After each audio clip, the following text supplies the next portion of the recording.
ஸ்ரீ குருப்யோ நமஹா. இது ரமா பாலாஜி, கோவையிலிருந்து. இது ஸ்ரீ முத்துக்காளி ஜோதிடம். மேஷம் முதல் மீனம் வரை உள்ள 12 வீடுகளில் சூரியன் முதலான கிரகங்கள் அமர்ந்திருக்கும் பொழுது என்ன விதமான பலன்களை அந்த ஜாதகருக்கு தருவார்கள், அவர்களுடைய குணாதிசயங்கள் என்ன விதமாக இருக்கும், வாழ்க்கையின் போக்கு எப்படி இருக்கும் அப்படின்னு பல அடிப்படையான விஷயங்களை நம்ம பார்த்துன்னு வரோம். இதுவரையிலும் நம்ம குரு நின்ற இடம் எப்படி இருக்குங்கிற வரையும் பார்த்திருக்கிறோம்.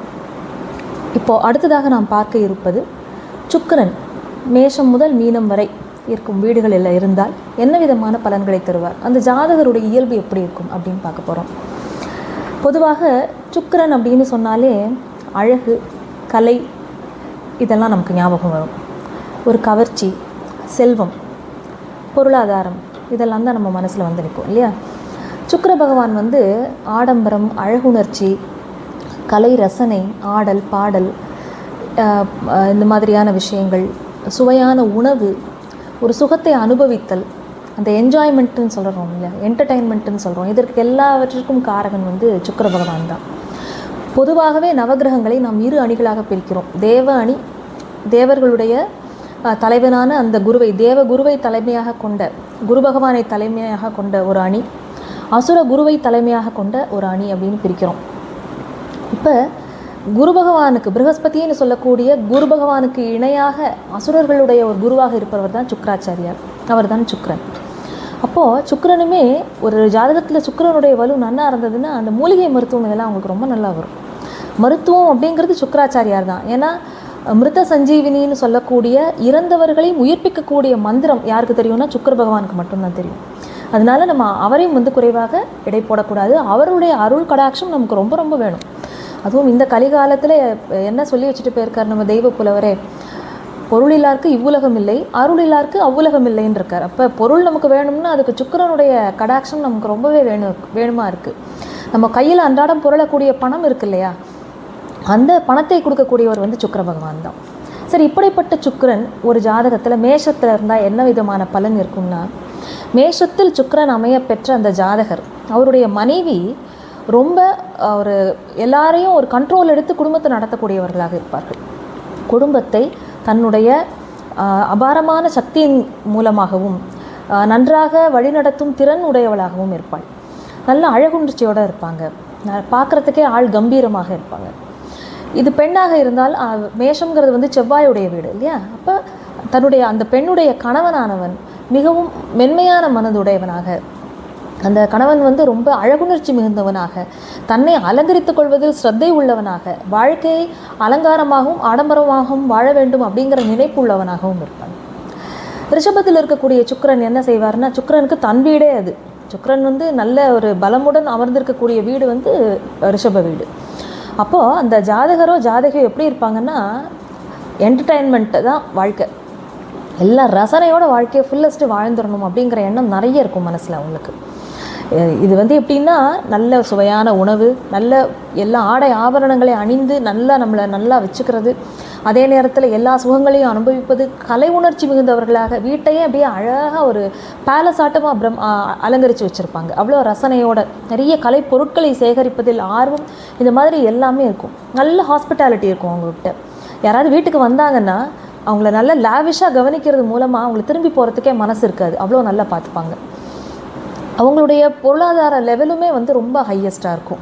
ஆனால் இதில் ஒரு கவனம் எப்படி இருக்கணும், ஒரு விஷயத்தில் மட்டும் என்ன கவனமாக இருக்கணும்னா, சுக்கிரன் வந்து அந்த நம்ம எல்லாவற்றையும் அந்த போகங்களை அனுபவிக்கணும், சுகங்களை அனுபவிக்கணும், வாழ்க்கையை நல்லா என்ஜாய் பண்ணணுங்கிற அந்த செலவு பண்ணிகிட்டே இருக்கிறதையே ரொம்ப தூண்டுவார். அதனால் அதில் ஒரு கண்ட்ரோல் வச்சுட்டு எதுக்கு என்ன செலவு அப்படிங்கிறத, எல்லாமே வாழ்க்கையில் ஒரு அளவு அப்படிங்கிற அந்த ஒரு கட்டுப்பாடோட ஒரு திட்டத்தோடு நம்ம இருந்தோம் அப்படின்னா ரொம்ப அருமையாக இருக்கும். அடுத்ததாக மிதுனத்தில் இருக்கக்கூடிய சுக்கிரன். மிதுனம் வீடு அப்படின்னாலே புத பகவானுடைய ஒரு வலுப்பெற்ற வீடு அப்படின்னு நம்ம சொல்லுவோம். புதன்கிறவர் என்னன்னா ஒரு மனிதனுடைய புத்தி கூர்மை. நம்ம பொதுவாகவே சொல்லுவோம், மிதுன கன்னியா லக்னம், கன்னியா ராசிக்காரர்கள், மிதுன ராசிக்காரர்களுக்கு வந்து புத்தி கூர்மை அதிகம். அதுவும் கன்னியா ராசிக்காரர்களும் மிதுனக்காரர்களும் வந்து ஒரு விஷயத்தை எடுத்தாங்கன்னா வாதாடி அவங்கள நம்மளால் ஜெயிக்க முடியாது. இதுதான் புதனுடைய ஒரு ஆட்சிபலம் பொருந்திய வீடுகள் அது. அப்போது அந்த ஜாதகனோ ஜாதகியோ தன்னுடைய அறிவாலும் தன்னுடைய அழகாலும் தன்னுடைய ஒரு கவர்ச்சியான பேச்சுக்கள் மூலமும் வாய்ஜாலம் ரொம்ப நல்லா இருக்கும் அவங்களுக்கு. அதன் மூலமாகவே நல்ல தன வருமானத்தையும் இது பண்ணிப்பாங்க, தனக்கு பொன்பொருள் சேர்க்கை எல்லாத்தையும் தேடிப்பாங்க. அது எல்லாமே ரொம்ப நல்லா பண்ணுவாங்க. ஆனால் எக்ஸசிவாக செலவு பண்ணுவாங்க. ஏன்னா சுக்கிரன் வந்து வருமானமும் நிறைய இருக்கும், செலவும் நிறைய பண்ணுவாங்க. ஏன்னா அந்த மிதுன வீட்டில் வந்து அந்த அந்த வீட்டுக்கு 12ஆம் வீட்டு அதிபதி தான் சுக்கிரன், அவர் தான் வந்து அங்கே உட்கார்றாரு. அப்போது செலவுங்கிறது எக்கச்சக்கமாக பண்ணுவாங்க, வருமானமும் ரொம்ப நல்லாவே இருக்கும். அதில் ஒரு கண்ட்ரோல் வேணும் அவங்களுக்கு. அழகாக பேசுவார்கள், தன்மையாக பேசுவாங்க. அடுத்தவங்களை நல்ல ஒரு வியாபார நுணுக்கத்தோடு பேசி ஒரு பொருளை நல்லா சேல் பண்ணணும் அப்படின்னா இவங்கெல்லாம் சேல் எக்ஸிக்யூட்டிவாக இருந்தாங்கன்னா ரொம்ப சூப்பராக ஷைன் பண்ணுவாங்க. மார்க்கெட்டிங் திறமை ரொம்ப நல்லா இருக்கும். அழகாக ஓவியம் வரைவார்கள், கலைகளில் ஆர்வம் இருக்கும். சுக்கிரனும் புதனும் நட்பு கிரகங்கள்ங்கிறதுனால சுக்கிரன் தான் கொடுக்க வேண்டிய பலனை புதன் வீட்டில் உட்கார்ந்துட்டு இருக்கும்போது அருமையாக எடுத்து கொடுப்பார். நல்ல என்ன ராசி லக்னம் அதெல்லாம் பார்த்துட்டு தசாபுக்திகள் கை கொடுத்தா இவங்க கலைத்துறையில் ஓஹோன்னு ரொம்ப பிரமாதமாக இவங்க ஜொலிக்கக்கூடியவர்களாக இருப்பார்கள். அதே போல் இவங்களுக்கு வரக்கூடிய மனைவியுமே வந்து நல்ல ஒரு நல்ல ஒரு வியாபாரி மாதிரி இருக்கும் அவங்களுடைய இது. இந்த வருமானம் இது இப்படின்னு சொல்லிட்டு ரொம்ப கணக்கு போட்டு கட்டு செட்டாக குடும்பம் நடத்துறதுன்னு சொல்லுவாங்க இல்லையா, அப்படிப்பட்ட ஒரு ஆளாக அமைவார்கள். அடுத்ததாக கடக வீட்டில் அமரக்கூடிய சுக்கிரன். சுக்கிரனுக்கும் கடக வீடு வந்து ரொம்ப ஒரு நட்பு நிலைமையோடு இருக்கிற வீடான்னு கேட்டால் கிடையாது. ஆனாலும் வந்து கடக வீட்டில் இருக்கக்கூடிய சுக்கிரன் என்ன பண்ணுவார்னா, அந்த ஜாதகருடைய மனைவி வந்து அம்மா மாதிரி அவங்கள பார்த்துப்பாங்க. அந்த நல்ல ஒரு கருணையோடு பார்த்துக்கிறது, குடும்பத்தினுடைய பாரத்தை அந்த பெண்ணை எடுத்து சுமப்பாள். அந்த கடகத்தில் வந்து சுக்கிரன் அமையக்கூடிய பெண்ணானவள் எப்படி இருப்பாள்னா, குடும்பத்துக்கு தேவையான அனைத்தையும் தானே செய்து அந்த குடும்பத்தையே தன் தோளின் மீது எடுத்து சுமக்கக்கூடிய பெண்ணாக இருப்பாள். அந்த ஆணுமே அப்படி தான், குடும்ப பாரம் ஃபுல்லாக அவர் மேலே இருக்கும். அழகாக சமைப்பாங்க, ரொம்ப நல்லா சமைப்பாங்க, ரொம்ப டேஸ்டி ஃபுட் இருக்கும். அவங்க கை வண்ணமே அவ்வளோ நல்லா இருக்கும். அதே மாதிரி குடும்பத்தில் வந்து ரொம்ப பொறுமையாக அனுசரணையாக ரொம்ப ஒரு கனிவான மென்மையானவர்கள், இயல்பிலேயே ரொம்ப மென்மையாக இருப்பாங்க அவங்க. ஏன்னா சந்திரனுடைய வீட்டில் போய் சுக்கிரன் உட்காரும்போது அடுத்தவங்களோட கஷ்டத்தை கேட்டால் அப்படியே கண்ணில் இவங்களுக்கு அருவி மாதிரி ஜலம் கொட்டும். அவ்வளோ ஒரு கருணையோடு இருக்கிறவங்களா இருப்பாங்க. அவ்வளோ இரக்க சுபாவத்தை பிறர் பயன்படுத்தி கொள்வார்கள். அதனால் அதில் வந்து இரக்கம் காட்டணும். ஆனால் தனக்கு மிஞ்சி தான் தானமும் தர்மமும் சொல்லுவாங்க இல்லையா, இதுக்கு அர்த்தம் வேறையாக இருந்தாலுமே தனக்கு மீந்தி தான் அடுத்தவங்களுக்கு அப்படிங்கிறதுல கொஞ்சம் இவங்க ஒரு வரையறையோடு இருக்கணும். அதனால் எல்லோருக்கிட்டையும் ரொம்ப கனிவாக நடந்துப்பாங்க. ரொம்ப அருமையான மனிதர்கள் இவர்கள். அடுத்ததாக சிம்ம வீட்டில் இருக்கக்கூடிய சுக்கிரன் வந்து சிம்மத்துடைய வீட்டில் உட்கார்ந்துட்டு இருக்கும்போது சுக்கிரனுடைய இயல்பான அந்த ஒரு சாஃப்ட்னஸ், ஒரு மென்மை, கனிவு இதெல்லாம் வந்து கொஞ்சம் அப்படியே ஒரு தோரணையாக மாறிடும். ஒரு ஆணாக இருந்தால் அந்த ஆண் வந்து எப்படி நடந்துட்டா அடுத்தவங்க வந்து நம்மளை கிட்ட அட்ராக்ட் ஆவாங்கங்கிறத ரொம்ப அப்பட்டமாக சூப்பராக அவர் பண்ணுவார். அவர் பேசுகிறதே நமக்கு தெரியும். இவங்க வந்து ரொம்ப அழகாக அடுத்தவங்களை வந்து இவங்க சீக்கிரமே கவர்ந்துடுவாங்க, அடுத்தவங்க இவங்கக்கிட்ட வந்து ரொம்ப சீக்கிரமே சரண்டர் ஆகிடுவாங்கங்கிறது நமக்கு தெரியும். அப்படி ஒரு தோரணை உள்ள மனிதர்களாக இருப்பார்கள். பெண்ணாக இருந்தால் தன்னுடைய அழகாலும் தன்னுடைய கவர்ச்சியினாலும் தான் கொண்ட பிடிவாதத்தாலும் அத்தனையும் சாதிச்சிருவாங்க. அரசாங்க தொடர்பு இருக்கும், அரசு வழியில் நிறைய ஆதாயங்கள் இருக்கும். ஆனாலும் சொத்து சேர்க்கை, இவங்களுடைய பரம்பரை பணக்காரனாக இருப்பாங்க. தாத்தா வழி பூர்வீக வழியிலேயே வந்து நிறைய பரம்பரையாக இவங்க பணக்காரவர்களாக இருப்பார்கள். ஸோ அப்படிப்பட்ட ஒரு தன்மை இதில் இருக்கும். அடுத்தது கன்னி வீட்டில் இருக்கக்கூடிய சுக்கிர பகவானுக்கு வந்து கன்னி வீடுங்கிறது நீச்ச வீடு. கன்னி வீட்டில் வந்து சுக்கிர பகவான் நீச்சம் பெறுகிறார். ஆனாலுமே அவர் கொடுக்கக்கூடிய பலன்கள், இவங்களுடைய திருமண வாழ்க்கை அப்படிங்கிறது வந்து ரொம்ப ஒரு கேள்விக்குறியாக தான் இருக்கும். அதில் ஏதோ ஒரு சிக்கல் வந்துகிட்டே இருக்கும். நல்ல விதமாக தசாபுக்திகள் நன்னா இருந்து இவங்களுடைய ஜாதகம் நல்ல வலுவான ஜாதகமாக இருந்தது, குடும்பஸ்தானம் கழத்தரஸ்தானம்லாம் நல்ல வலுவாக இருந்தது அப்படின்னா நல்ல திருமணம் நல்லபடியாக நடக்கும். ஆனாலும் பெண்களால் சதா தொல்லைகள் வந்து கொண்டே இருக்கும். அது வந்து கவனமாக இருக்கணும். அதான் நம்ம சொல்லுவோம் இல்லையா, பணம் இருக்கிறப்ப நம்மளால் அதை அனுபவிக்க முடியாது, நம்ம அதை அனுபவிக்கணும்னு நினைக்கும் போது நம்ம கையில் வந்து பணம் இருக்காதுங்கிற மாதிரி இவர்களுக்கு வாழ்க்கையில் அந்த சந்தோஷங்களையும் சுகங்களையும் அனுபவிப்பதற்கு பெரும்பாலும் காலம் கை கொடுப்பதில்லை. அது வந்து ஒரு விஷயம் அதில் இருக்குது. அடுத்ததாக துலாம் வீட்டில் இருக்கக்கூடிய சுக்கிரன். இது வந்து துலாம் வீட்டில் வந்து ரொம்ப அவர் ஆட்சி வலுவோடு உட்கார்ந்துட்டுருப்பார். அருமையான பலன்களை எல்லாம் தருவார். நல்ல ஒரு வியாபார நுணுக்கம், அழகாக தான் என்ன பிஸ்னஸோ என்ன பண்ணுறோமோ, கூட்டு தொழிலாகட்டும் எதுவாக இருந்தாலும் அதை எடுத்து செய்யும்போது நல்ல லாபங்கள் கிடைக்கும். ரொம்ப அருமையான சொத்து சேர்க்கை இருக்கும் எப்பயுமே. ஆனால் என்னென்னா மனிதர்களை வந்து எடை போட்டு கொண்டே இருப்பார்கள். பெண்களால் இவங்களுக்கு நிறைய ஆதாயமும் இருக்கும். இவங்களை சுற்றி எப்பயுமே நிறைய பெண் தோழிகள் நிறைய பேர் இருப்பாங்க. அவங்களால நிறைய ஒத்துழைப்புமே இவர்களுக்கு கிடைக்கும். இதில் வந்து சுக்கிரன் துலாம் வீட்டிலே இருக்கும்போது என்ன அப்படின்னா நிறைய கொஞ்சம் தன்னுடைய சந்தோஷங்கள் அப்படின்னு அந்த ஒரு செல்ஃபிஷாக நிறைய நேரம் இவங்க யோசிப்பாங்க. தன்னுடைய விஷயங்கள் சரியாக நடந்துட்டால் போதும் அப்படிங்கிற அந்த நினைப்பு வந்து இவங்களோட மனசில் நிறைய இருக்கிறதுனால ரொம்ப இவங்க செல்ஃப் சென்டர்டாக அப்படியே இருக்காங்களோ அப்படின்னே தோணும். ஏன்னா சட்டுன்னு ஒரு முடிவும் எடுக்க மாட்டாங்க. மனிதர்கள்கிட்ட வந்து ரொம்ப ஒரு நெருக்கமான ஒரு உணர்வுபூர்வமான ஒரு கனெக்ட் இவங்க வச்சுக்காம ரொம்ப அவங்கக்கிட்ட வந்து ஒரு மேலோட்டமாக பழகிற மாதிரி நமக்கு தோணும் அது. ஏன்னா துலாம் வந்து எப்பயும் எடை போட்டு கொண்டே இருக்கும் இல்லையா? அப்போது அவங்க வந்து சட்டு ஒரு முடிவுக்கே வரமாட்டாங்க. மனிதர்களை பற்றி ஒரு பயமும் இருக்கும் அவங்கக்கிட்ட. ஏன்னா நம்மளை இவங்க ஏமாற்றிடுவாங்களோ, நம்ம இவங்கக்கிட்ட ஏமாந்துருவோமோ, இவங்க உண்மையிலே நம்மக்கிட்ட ஒரு இதோட தான் பழகிறாங்களான்னு நிறைய சந்தேகங்கள் அவங்களுக்கு இருக்கும் இயல்பாக. அடுத்ததாக விருச்சிக வீட்டில் இருக்கக்கூடிய சுக்கிர பகவான். விருச்சிகம்ங்கிறது வந்து செவ்வாயுடைய வீடு. அங்கே இருக்கக்கூடிய சுக்கிரன் வந்து பொதுவாக கொஞ்சம் பெண்கள் மூலமாக சில தொந்தரவுகள் வரும் இவங்களுக்கு. பெண் உறவுகள் மூலமாக சில சிக்கல்களை இவங்க சம்பாதிப்பாங்க. ஏன்னா விருச்சிகம் வந்து காலபுருஷனுக்கு 8வது வீடுன்னு நம்ம சொல்கிறோம். அதே நேரத்தில் செவ்வாயோடைய வீட்டில் வந்து சுக்கிரன் உட்காரும்போது இவங்களுக்கு எப்பயுமே அந்த உறவுகளிடையே வந்து ஒரு உறவு சிக்கல்களை வந்து அது கொடுத்துட்டே இருக்கும். அதுவும் பெண்கள் சகோதரிகளாகட்டும், அந்த நாத்தனார் மாமியார் அந்த மாதிரியான உறவுகளாகட்டும், இதில் வந்து அவங்களுக்கு ஒரு எப்போ பாரு ஒரு வரசல் இருந்துகிட்டே இருக்கும். ஆனால் ரொம்ப அனுசரணையான ஒரு ஆணாக இருந்தால் ரொம்ப அனுசரணையாக குடும்பத்துக்காக தன்னையவே சாக்ரிஃபைஸ் பண்ணக்கூடியதான ஒரு மனைவியாக அவங்க கட்டாயமாக இருப்பாங்க. அதே நேரத்தில் நல்ல உறவுகள் வந்து எப்பயுமே நல்ல ரத்த சொந்தங்கள் எல்லாமே வந்து நல்ல வெல் செட்டில்டாக இருப்பாங்க. நல்ல ஒரு ஐஸ்வர்யத்தோட நல்ல ஒரு செல்வாக்கோட இருக்கக்கூடிய ஒரு வாய்ப்புகள் நிறைய இருக்குது. அடுத்ததாக தனுர் வீட்டில் இருக்கக்கூடிய சுக்கிரன்.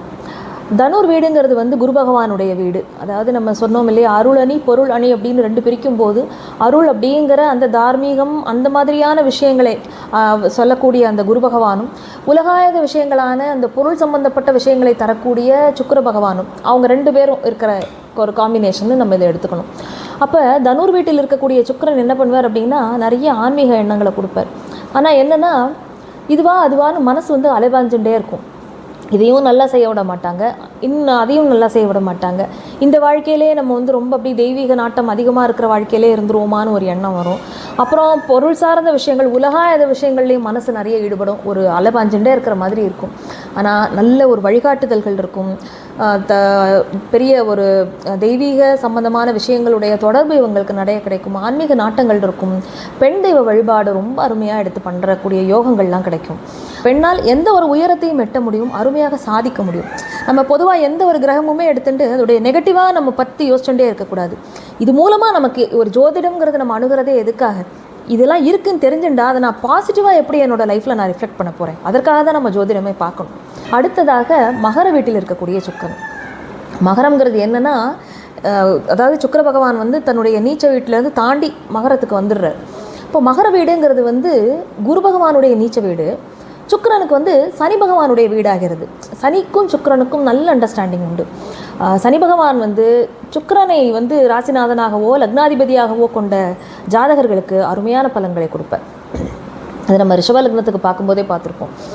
அப்போது இந்த மகரத்தில் வந்து இருக்கக்கூடிய சுக்கிரனானவர் நல்ல அசையாத சொத்துக்கள் மூலமாகவும் நல்ல ஒரு தொழில் மூலமாகவும் பெரிய பெரிய கனரக இயந்திரங்கள் இந்த மாதிரிலாம் சொல்கிறோம் இல்லையா, அந்த மாதிரி வாகனங்கள் இதன் மூலமாகவும், ஏன்னா சுக்கிரனே ஒரு வாகன கிரகம், அதன் மூலமாக அருமையான ஆதாயங்களை கொடுப்பார் அந்த ஜாதகருக்கு. அதே போல் அந்த பெண்ணுமே எப்படி இருப்பாள்னா கடுமையான உழைப்பாளியாக இருப்பாள். ரொம்ப சாதாரணமான ஒரு நிலைமையிலிருந்து கஷ்டப்பட்டு உழைப்பால் உயர்ந்து குடும்பத்தை நல்ல நிலைமைக்கு நான் கொண்டு வந்து நிறுத்தியிருக்கேன், என்னுடைய சம்பாத்தியத்தினால நிறுத்தியிருக்கேன், என் உழைப்பால் நிறுத்தியிருக்கேன், நான் பாடுபட்டதுனால இந்த நிலைமைக்கு வந்திருக்கோம் அப்படின்னு சொல்லக்கூடிய ஜாதகராக கட்டாயம் அவர்கள் இருப்பார்கள், ஆணோ பெண்ணோ யாராக இருந்தாலும். ஏன்னா சனி பகவான் வந்து கர்மகாரகன், நம்மளுக்கு ஜீவனத்தை கொடுக்கக்கூடியவர். உழைப்பு அப்படின்னா அது சனி பகவான் தான். கடுமையான உழைப்பு, அதுவுமே வேர்வை சிந்தி உழைக்கிறதுன்னு சொல்கிறோம் இல்லையா அது. அடுத்ததாக கும்பமும் கிட்டத்தட்ட இப்படியே தான். ஆனால் மகரம் வந்து அதை வெளிக்காமிச்சுண்டு பண்ணும், கும்பம் ஆர்ப்பாட்டம் இல்லாமல் அமைதியாக செய்யும். அதான் அதில் வித்தியாசம் இவர்களுக்கு வந்து. ஆனால் என்னென்னா இந்த கும்பத்தில் இருக்கக்கூடிய சுக்கிரன் வந்து நல்ல அமைதியான ஒரு ஆழமான சக்ஸஸை நிதானமாக தருவார். சனி பகவான் வந்து நிறுத்தி நிதானமாக வேலை செய்யக்கூடியது, ஆணித்தரமாக வலுத்து கொடுப்பார் அந்த இடத்துல அருமையாக. அடுத்ததாக மீனத்தில் இருக்கக்கூடிய சுக்கிரன், இது வந்து சுக்கிரனுடைய உச்சமான வீடு, காலபுருஷ தத்துவத்தின் 12ஆம் இடம், மோட்சஸ்தானம்னு சொல்கிறோம். ஒரு மனிதன் அன்றாடம் அவனுடைய வாழ்வில் அவனுடைய எண்ட் ஆஃப் த டே என்னவோ அதுதான் வந்து 12ஆம் இடம்னு நம்ம சொல்லியிருக்கோம். அப்போ நிம்மதியாக சாப்பிட்டு அருமையான தூக்கம், அருமையான உணவு, நல்ல ஒரு நிம்மதி அப்படின்னு நம்ம சொல்கிறோம் இல்லையா, அதுதான் வந்து 12ஆம் இடம். அந்த காலபுருஷனுடைய 12ஆம் இடமான மீனத்தில் தான் வந்து சுக்கிரன் உச்சம் பெறுகிறார்.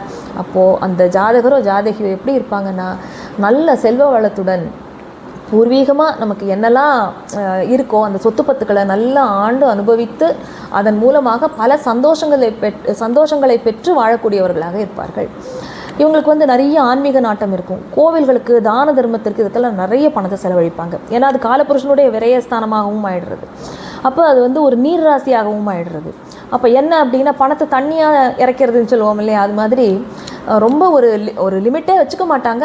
நிறைய தான தர்மங்களுக்கு செலவிடுவார்கள். நல்ல வாழ்க்கையை வந்து ஒரு பிறருக்காகவும் பரோபகாரமாகவும் இருக்கணுங்கிற எண்ணம் இவங்களுக்கு நிறைய இருக்கும். குரு பகவானுடைய வீடாகவே இந்த மீன வீடு இருக்கிறது அப்படிங்கிறதுனால இது வந்து அடுத்தவர்களுக்கு ஒரு அதாவது வழிகாட்டுதல் அப்படிங்கிறத வந்து தான் வாழ்ந்து உதாரணமாக காமிக்கக்கூடியவங்களாக நிறைய பேர் இருப்பாங்க. அவங்களுடைய ஒரு ஜாதகராக இருந்தாலும் அவருடைய மனைவியோ அவங்களுமே ரொம்ப ஆன்மீக எண்ணங்கள் உடையவர்களாக, ரொம்ப அருமையாக குடும்பத்தை வழிநடத்துபவர்களாக அந்த மாதிரி அவசியமாக இருப்பார்கள்.